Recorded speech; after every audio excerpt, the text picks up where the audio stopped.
नमस्कार, प्रणाम। मैं हूं अभिषेक। हमारे इस चैनल पर आपका हार्दिक स्वागत है। आशा करते हैं कि इस वीडियो श्रृंखला के पिछले भाग भी आपने देखे ही होंगे। इस चैनल को सब्सक्राइब करने के साथ साइड में लगी घंटी को बजाना ना भूलें। आज के वीडियो में हम देखेंगे कि नारी सम्मान के पक्षधर होते हुए भी परशुराम ने मां का गला क्यों काट दिया था। परशुराम जी का जीवन संघर्ष और विवादों से भरा रहा है। उन्हीं में से एक मुख्य कारण था उनके द्वारा किया गया उनकी मां का वध। लेकिन ऐसा क्यों हुआ, चलिए समझते हैं विस्तार से।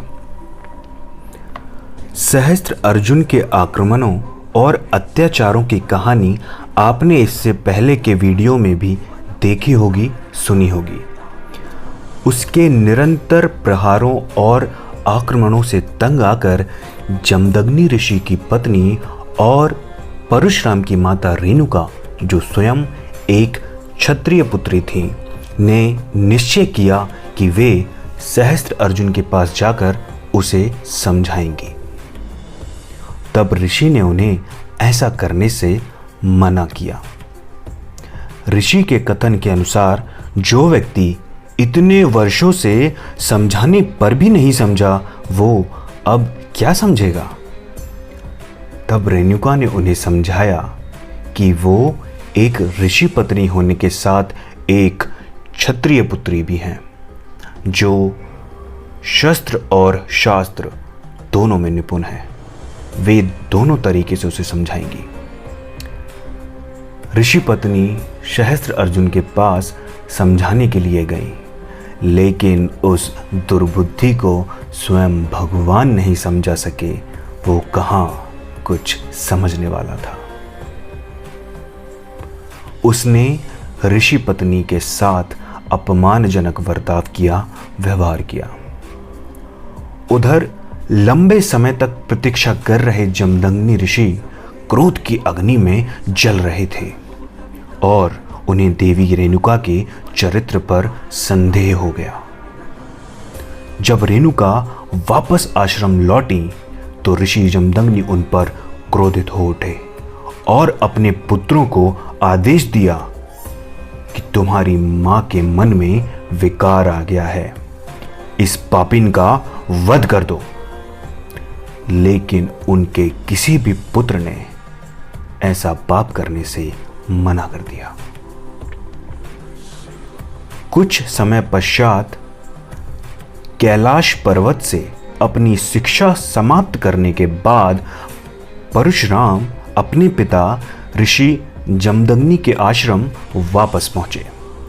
पिता पुत्र इतने लंबे समय के अंतराल के बाद मिल रहे थे, तो दोनों इस भेंट पर बहुत प्रसन्न थे।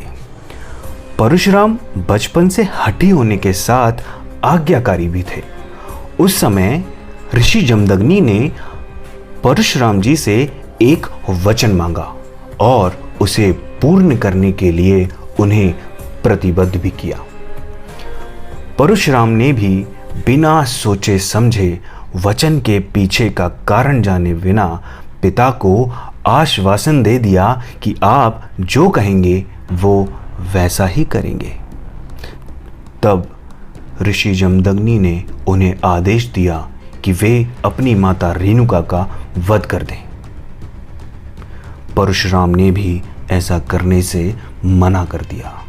तब पिता ने क्रोधित हो उन्हें झूठा ठहराते हुए कहा कि तुम अपने वचन से मुकर रहे हो। ऐसे वचन देने का क्या अर्थ जिसे तुम निभा ना सको। परशुराम नारी शिक्षा, नारी सशक्तिकरण के पक्षधर थे। ऐसे में एक स्त्री का वध, वो भी अपनी माता का, उनके चरित्र के विपरीत था। पर वचनबद्ध होने के कारण उन्हें ऐसा करना पड़ा। भारी मन से शिव शंभू को पुकारते हुए दोनों नेत्रों को मूंद उन्होंने अपनी मां पर परशु से प्रहार कर दिया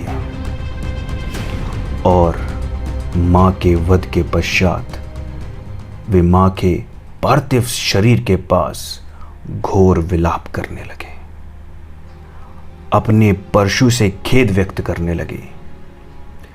जिस परशु को भगवान भोलेनाथ ने शत्रुओं के संहार के लिए दिया था, क्या पता था उसे एक दिन उन्हें अपनी ही मां पर चलाना पड़ेगा। परशुराम शोक के सागर में डूब चुके थे। तब इस घटना से प्रसन्न हुए ऋषि जमदग्नि उनके पास आए और उनसे कहा कि पुत्र, तुम्हारी इस पितृभक्ति से मैं बहुत प्रसन्न हूं, मांगो, आज जो वर मांगना चाहते हो मांगो। तब भगवान परशुराम ने ऋषि जमदग्नि से कहा कि वे अपनी विद्या से, अपने विज्ञान से माता रेणुका को जीवित कर दें, और साथ ही ये वर भी मांगा कि उनकी मां की स्मृति से ये सारी घटना, ये सारा वृतांत मिट जाए। इसके पश्चात भगवान परशुराम अपने पिता से बहुत नाराज हुए और उनसे कहा कि आप स्वयं लोगों को गृहस्थ जीवन संसार चलाने के सूत्र बताते हैं, दाम्पत्य जीवन चलाने की शिक्षा देते हैं, और आज स्वयं ही अपना परिवार तोड़ने को आतुर हैं। एक स्त्री जो किसी भी क्षत्रिय राजा से विवाह कर राजभवन का सुख भोग सकती थी, वह आज एक ऋषि के आश्रम में कठिन जीवन यापन कर दिन रात सेवाएं दे रही है। क्यों? सिर्फ और सिर्फ आपके प्रेम के कारण पिताश्री। और आज आप उसी देवी पर संदेह कर बैठे। एक स्त्री जब घर से या नेत्रों से दूर हो तो उसके विषय में कुछ भी निरर्थक सोच लेने का अधिकार कैसे है? किसी भी पुरुष के लिए स्त्री के चरित्र पर संदेह करना बहुत आसान होता है, फिर चाहे वो कोई आचार्य, गुरु या ऋषि ही क्यों ना हो, लेकिन स्त्री के विषय में वह सिर्फ एक पुरुष होता है। इसके बाद नाराज होकर परशुराम वहां से चले गए। यह घटना विवादास्पद तो है ही और विरोधाभास भी उत्पन्न करती है, लेकिन सनातन संस्कृति की हर घटना के पीछे कोई ना कोई उद्देश्य, कोई ना कोई शिक्षा अवश्य होती है। अब आप सोच रहे होंगे कि यहाँ ऐसी क्या शिक्षा देनी चाहिए होगी। आइए समझते हैं। आप चाहे कितने भी प्रसन्न हो या दुखी हो, कारण जाने बिना कभी किसी को कोई कसम, वचन, सौगंध नहीं देनी चाहिए, फिर चाहे वो आपके पिता ही क्यों ना हो। अगर परशुराम जी को पहले से अपने पिता की मंशा पता होती तो वे शायद ऐसा कभी नहीं करते।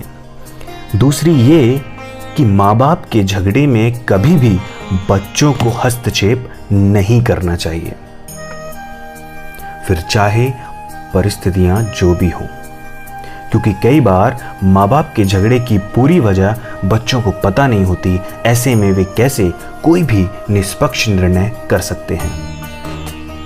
बच्चे कितना भी पढ़ लें, लेकिन वे माँ बाप से बड़े नहीं हो सकते। परशुराम की मां के वध के संबंध में एक कहानी ये भी बताई जाती है। एक बार ऋषि पत्नी रेणुका सरोवर में स्नान एवं पुष्प संचय के लिए गई थी।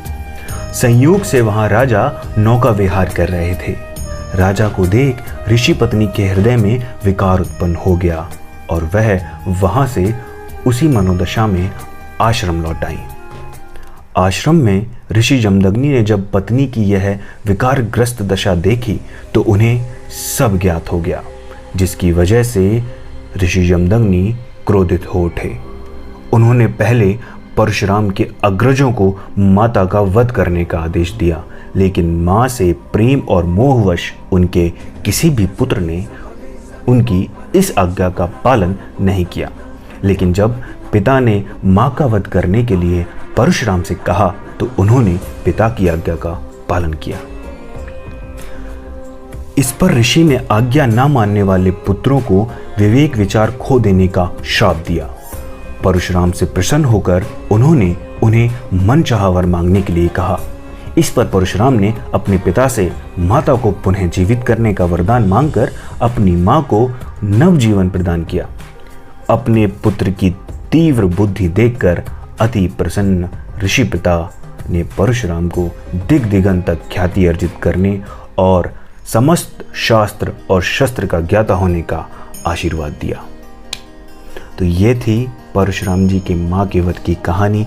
अगले वीडियो में हम देखेंगे कि कैसे परशुराम ने क्षत्रियों का विनाश 21 बार किया, उससे ज़्यादा बार क्यों नहीं। इस वीडियो को शेयर और सब्सक्राइब कर अपना प्यार और सपोर्ट हमें देते रहिए। धन्यवाद, बहुत बहुत शुक्रिया।